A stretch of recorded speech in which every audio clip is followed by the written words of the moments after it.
Hi. Hello.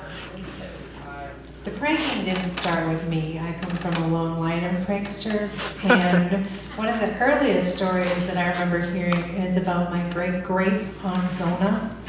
And she was upstairs in the second story yelling out the window, "Hazel, get your bloomers off the line before somebody sees them," as Hazel's date was coming up the front walk.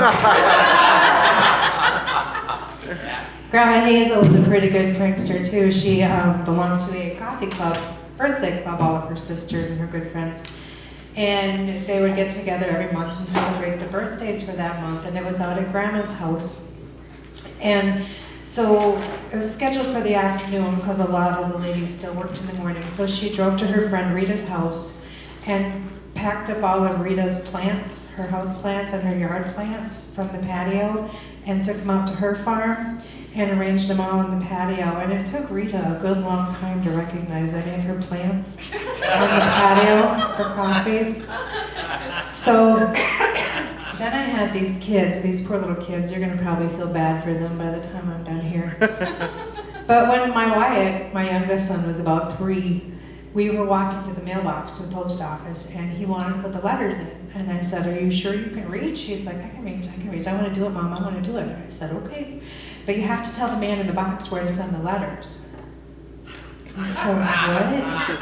I said, "Well, you have to tell the mailman where the letters have to go, otherwise they'll get lost." And he gave you that look. Yeah, what? Okay, so he kind of looked around to make sure that nobody was watching, and he reached up and he grabbed it and he threw the letters in and he said, "That one's for Ellie's dentist," and he slammed the door shut and ran.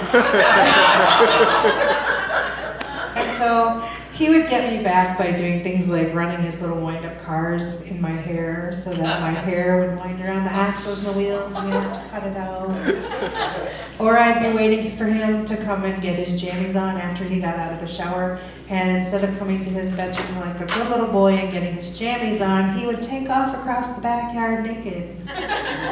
And that 3-year-old could run fast.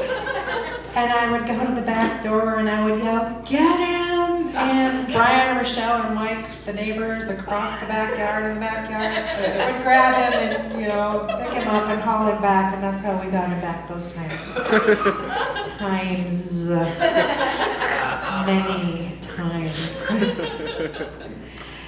When Wyatt was about a 9th grader, I'd say, for April Fool's Day, I sent him a letter from the school, and the school was concerned because the children had enjoyed so many snow days that the school board had decided that they would be attending school for the next 4 consecutive Saturdays. And could my student please report to school at 8 a.m. on Saturday to his home base? And this child was furious. Oh, the school. Oh, those terrible people at the school. How could they do this to us? And he went to school the next day and he came home and he said, "Mom, nobody else got the letter yet."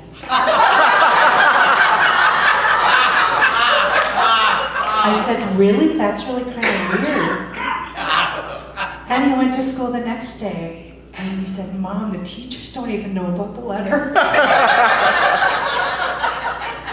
How does our mail get so faster than everybody else's? I'm like, "We just have a fast mailman. I guess somebody told him where to take the letter." Well, the 3rd day he was at school and I couldn't take it anymore because the 3rd day was actually April Fool's Day, and so I called him at school. You're not supposed to do that, but I don't really care about rules. And so I called him at school and he answered. And I said, "Why? Did anybody get the letter yet?" "No." I said, "That's really weird." "I know, and it sucks." I said, what day is it, Wyatt?" Like, "I don't know, I think it's April." Every sentence that Wyatt kind of said always started with, "I don't know." But then there would be an answer, and I said, "So it's April, what day is it? Wednesday? Is there a number?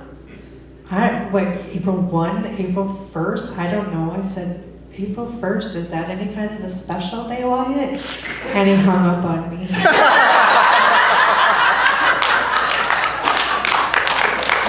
He got me back though, because I went to pick up him and his friend Caleb from the movie theater. Oh, it must have been a couple months later. And sometimes Wyatt would get into just these really goofy, silly moods where he just wouldn't do what I wanted him to, and sometimes it was funny. But he wouldn't get in the car. Caleb got in the car, but Wyatt wouldn't get in the car. And I'm like, honey, get in the car, let's go home. He's like, no, and he would like kind of dance around, and he was having fun. And I'm like, get in the car, let's go.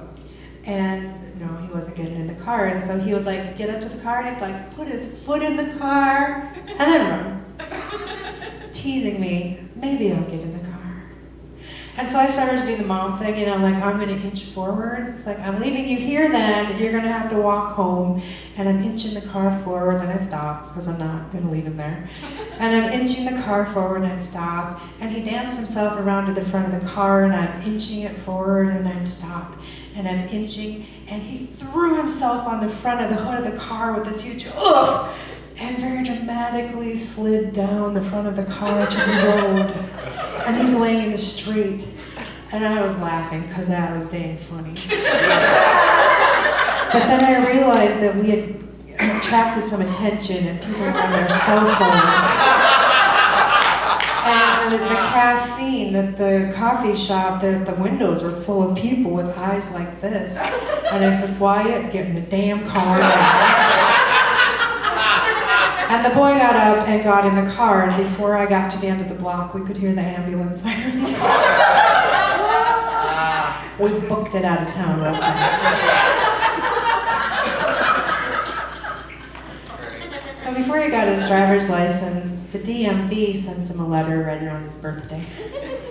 And the DMV was concerned because teenagers were such a high risk, such reckless drivers, and the cause of so many accidents, that the DMV was certain that they should include a mathematical and critical thinking reasoning test along with the driver's written exam. And testers should report please to the DMV on the date of their scheduled test with 2 sharpened number 2 pencils and a calculator if did they think they needed one. And he was mad. I said, well, as the DMV, there's really not anything we can do about it. Unfortunately, my dad's fiance was the registrar of the DMV. Support. And I said, look they sent us a list of sample questions. Do you suppose we should sit down and work on these so we know what we're getting into? I suppose. I said, well, number 1 says, if 88.1 is the bottom of the FM dial and 108.9 is the top of the FM dial, how many possible radio stations are there on the FM dial? How am I supposed to know that? And his dear friend Caleb says, oh, I remember getting that letter. Of course he did. Wyatt got me back by drifting my car around a gravel road corner and putting in the ditch to tune 2 new tires and a bent rim. He was a nice boy. But my sad, sunny, funny, lonesome little boy, when he was 16, lost his battle with depression. And he hurt himself, fatally. And he's not with us any longer. And suicide is a word that our family has had to learn how to say, because it's hard to say. It's a hard word to say. We've had to learn how to talk about it and deal with it. And for me, it was really kind of devastating because he did it on purpose. And so my playmate, my straight man, he didn't want to play with me anymore. And that's really, really hard to come to terms with. And so I shut down for quite a long time. And a couple weeks after he died, Dan and I were getting ready for Christmas, and he said to me, do you want to go drive by and look at some Christmas lights? And I'm like, I could probably do that, because I didn't have any memories associated to Wyatt. I wasn't going to be like, oh, I remember the time we drove.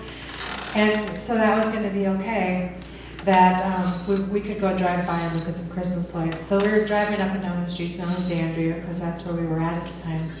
and listening to the radio and looking at the lights, and Dan's iPod, which was just kind of laying on the console, lit up.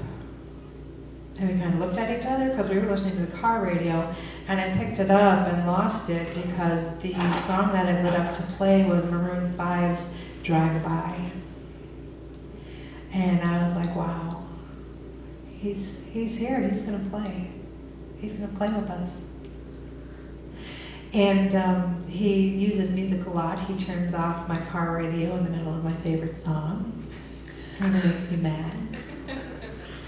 He will knock my cell phone off of solid, stable purposes for no reason whatsoever, except he's probably still mad that I have an iPhone and he never got one.